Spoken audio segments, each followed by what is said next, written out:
A professora doutora Roberta Gonçalves da Silva, coordenadora do Departamento de Disfagia da Sociedade Brasileira de Fonoaudiologia. Tudo bem, professora? Boa tarde. Boa tarde, Patrícia. Boa tarde, ouvintes da Jovem Pan. Pois é, professora, qual é a relação entre os problemas respiratórios, pulmonares, típicos dessa época do ano, com a fonoaudiologia? Bem, Patrícia, essa é uma época do ano que preocupa a área da saúde e claramente preocupa a fonoaudiologia também.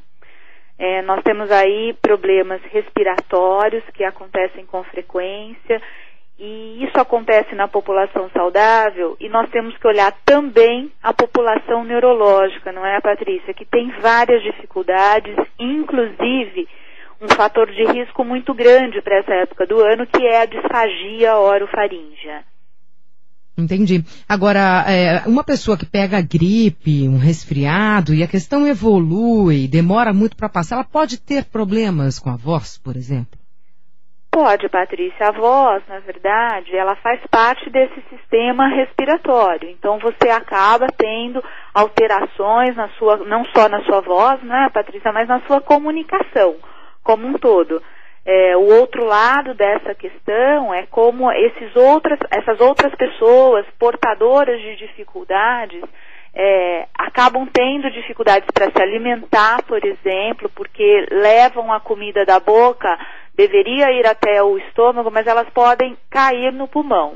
Então, essas pessoas com dificuldades, como os pacientes neurológicos que tiveram derrame, traumatismo craniano, acabam desenvolvendo grave risco para pneumonias por causa da alimentação e potencializado com o inverno, não é verdade, Patrícia? Nossa, um risco muito grande mesmo. E aí uma portaria do Ministério da Saúde ampliou a assistência a pacientes com AVC para tratamento com fonoaudiólogos. Qual é a sua avaliação?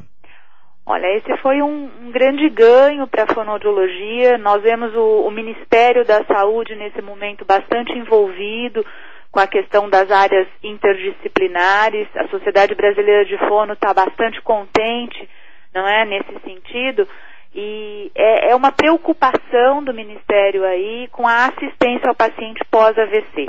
O paciente pós-AVC tem várias dificuldades, entre elas o derrame traz dificuldades de deglutição, e nessa época nossa preocupação é muito grande, Patrícia, porque essa dificuldade de deglutição, ela leva alimentos até o pulmão, né? Então, as tosses, os engasgos que acontecem nessa população são de muito risco para o desenvolvimento de pneumonias e que não podem ser confundidas com as pneumonias do inverno. Então, é muito importante o diagnóstico preciso nesse momento.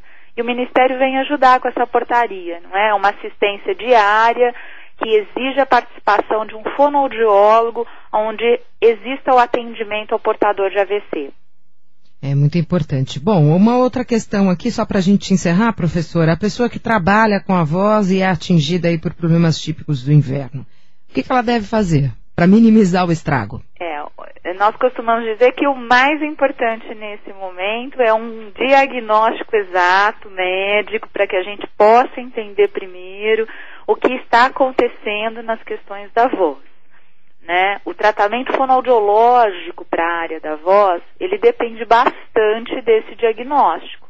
Então, procure o seu médico, entenda primeiro qual é a sua dificuldade, para que a gente possa aí sim prescrever um exercício, um tratamento, um acompanhamento.